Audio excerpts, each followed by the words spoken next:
This video is sort of like an audiobook with pictures. It is based on the excerpt of the book Pistols and Revolvers and Their Use that was written by Julian Hatcher. He didn't have pictures for all the handguns that he mentioned, so I included some more modern ones. I'm also going to start out with the invention with the double-action revolver.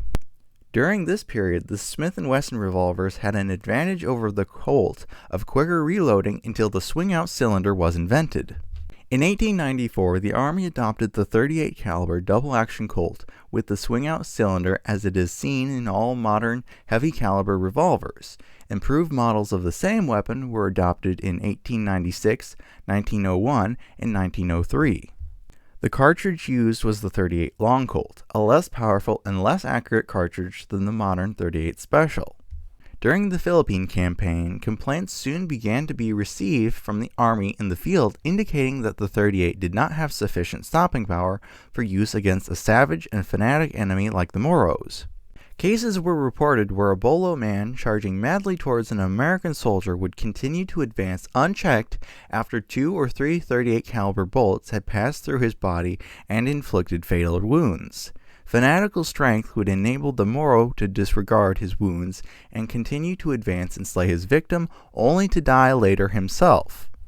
Experience also showed that when one of these charging savages was shot with the old Colt 45 lead bullet, would crumple him up and end his career at once. Just to clarify, Hatcher's opinion here represented what most people believed at the time, but was not completely accurate. I've mentioned in my video about the Moros and the 45 ACP that even 45 revolvers with dum-dum ammunition still did not achieve the immediate stop that the American soldiers wanted. We can also look at the very early civilian use of the Colt 45 Auto to disprove the idea that 45 caliber handguns have some kind of special inherent stopping power. I'll continue now. These considerations finally led to the adoption of the Colt New Service 45 caliber revolver for arming the troops in the Philippines. The Army called this revolver the model of 1909. The quest for still greater rapidity than is afforded by the double action led to the invention in England of the Webley-Fosbury automatic revolver, in which the recoil of each discharge automatically cocks the hammer and rotates the cylinder. This weapon, now obsolete, is the only instance of the application of the automatic principle to the revolver. Most inventors in this period preferred to turn their energies to perfecting a magazine pistol, which would have the advantage over the revolver of being quicker to reload and of avoiding the escape of gas and consequent loss of power due to the joint between the cylinder and the barrel. The first automatic pistol on the market was the Borchardt, which appeared in 1893. It was the forerunner of the Luger of today and employed the same principles of action, though in a clumsy form. The breech action of the Borchardt and of the Luger is the same in principle as that of the Maxim machine gun invented in 1884. The next pistol produced about a year later was the Bergmann. This arm had a magazine forward of the trigger guard and was quick to load, as one side of the magazine was hinged so as to swing open and allow the whole clip of cartridges to be entered one at a time. A swinging lever actuated by a spring served as a magazine follower and pushed the cartridges up to position to enter the chamber. The arm was subject to frequent jams, due partly to the poor ammunition. The Mauser automatic pistol with the wooden holster stock appeared in 1898 in about the same form that it has today. It is clumsy in shape but has a reliable action and very satisfactory ballistics and has enjoyed a wide use. It is made in 7.65mm and 9mm calibers and has the magazine holding 10 shots situated just forward of the trigger guard. The cartridges are in clips. At the last shot the bolt stays open and after the magazine is charged, closes when the clip is removed, thus automatically reloading the chamber. Another pistol that came out about the same time was the Mannlicher. It did not become very popular. The action was simple as the barrel was fitted so that it could move forward against the action of a spring. On firing, the barrel jumped forward, leaving the empty shell in place. The column of cartridges in the magazine then rose, placing the upper one in line with the chamber. A very bad feature of this gun, as of all having forward-moving barrels, was the severe recoil. Contemporary in first appearance with the Mauser and Mannlicher was the Browning, which has attained a greater popularity, in America at least, than any other automatic pistol. In America, the Browning pistols are made by the Colt Patent Firearms Company under the name of the Colt Automatic Pistol. Most heavy caliber military pistols are made with what is known as a locked breech, whereas the small pocket arms are made with blowback breech action and merely depend on the inertia of the breech block to hold the cartridge in during the passage of the bullet out of the barrel. The Browning system is a very simple and ingenious, yet highly effective, method of locking the breech to the barrel. In this system, the barrel is pivoted on a short link, so that if it is moved to the rear, it must also swing downward. There are a number of grooves on the top of the barrel which fit into the corresponding grooves on the slide, which also forms the breech block. When the gun is first fired, the pressure of the cartridges on the breech tends to separate the breech block from the barrel, but it cannot do so because they are locked together by these little grooves. However, the recoil causes the whole slide and barrel to move back together relative to the frame. As the barrel moves to the rear, it must swing downward because it is pivoted on these little links, and its downward motion unlocks the grooves from the slide and thus allows the breech block to continue on by itself. This unlocking action is delayed long enough to allow the bullet to leave the barrel before the breech block is free. When automatic pistols were introduced, the Ordnance Department conducted numerous tests of the new arms, including, besides those mentioned above, the Roth, the Glisenti, the Nobel, the White Merrill, the Savage, and the Chubot, all being shown in the accompanying cuts. The Roth had a very ingenious system of opening the breech. It used a special cartridge in which the primer was sunk into a cylindrical primer pocket, much deeper than the ordinary one, and when the gun was fired, the primer moved backward in this primer pocket like a piston and furnished sufficient energy to unlock the breech and open the gun. Glisenti is at present the service sidearm of the Italian army and is very similar in outside appearance to the Luger, but instead of using a breech block made on the toggle joint principle as the Luger does, it has a long sliding breech block which is locked to the barrel extension by a swinging bolt. When the gun is fired, the barrel extension and the barrel recoil together, and this recoiling action swings the bolt downward and disengages the breech block, which is then free to travel backward by itself. The Noble was a recoil-actuated arm, which was never manufactured except that experimental models were made for tests. The same is true of the White Merrill. This gun, however, had a unique feature in a finger lever fitted to be operated by the second and third fingers to work the action in case of a misfire or jam, so as to avoid the use of two hands.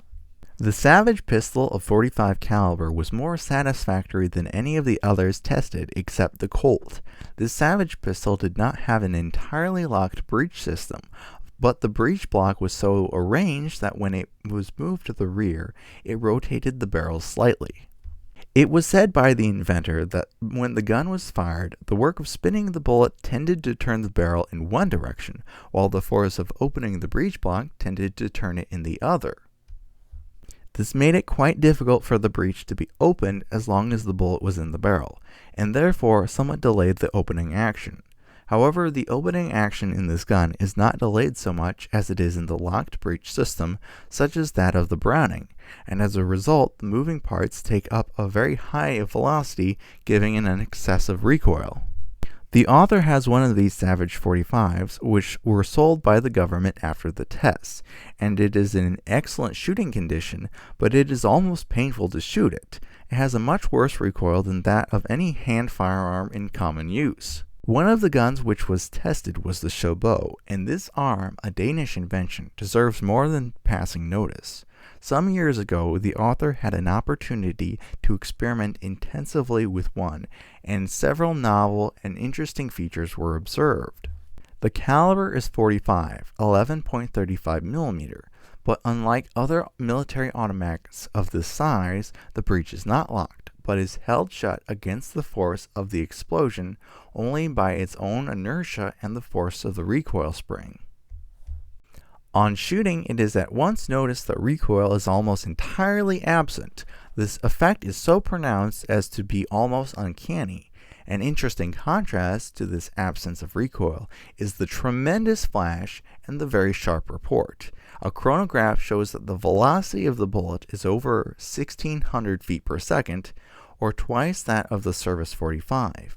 But the accuracy is very poor, as the bullets seem to fly wildly first to one side of the target and then to the other. The explanation of these strange features is to be found in the bullet, which on the outside looks like any other, but on handling is found to be extremely light, and on dissection is found to consist of a wooden plug covered with the usual jacket, which is closed at the base with an aluminum disc. The fact that the bullet is so light accounts for the absence of recoil and the very high velocity. The high velocity means that the bullet gets out of the barrel very quickly, even before the powder is all burned, which accounts for the big flash. The use of a light bullet, which is gone before the heavy breech block has time to move, allows a locking device to be dispensed with, and permits the use of a blowback action like that used in small caliber automatics. It is remarkable that the penetration is equal to that of the regular .45 automatic, and calculations show that this theory agrees with the facts. For in energy, this bullet makes up in speed what it loses in weight. The Army tests finally eliminated all but the Luger, the Savage, and the Browning. One reason for the success of the Browning system is by properly designing the parts that the gun can be made to open early or late, and thus the opening can be delayed sufficiently so that the recoiling parts do not have an excessive velocity, and therefore the gun lasts much longer and there were not so many breakages. Thus, the Browning guns made by the Colt Company showed up very well in the first tests. After the tests, a number of 9mm Lugers and .38 caliber Colt automatics were purchased for a service test by a regiment of cavalry, and an unsuccessful attempt was made to purchase an equal number of caliber .45 automatic Savage pistols. As a result of this service test, the Luger was eliminated and a final competition test was held between the Savage 45 and an improved .45 Colt, designed especially to meet the requirements of the Ordnance Department and the Army as their needs were developed by the service tests. As a result of this final test, the Colt .45 automatic pistol was adopted by the Army in 1911 as the United States service sidearm for both the Army and the Navy.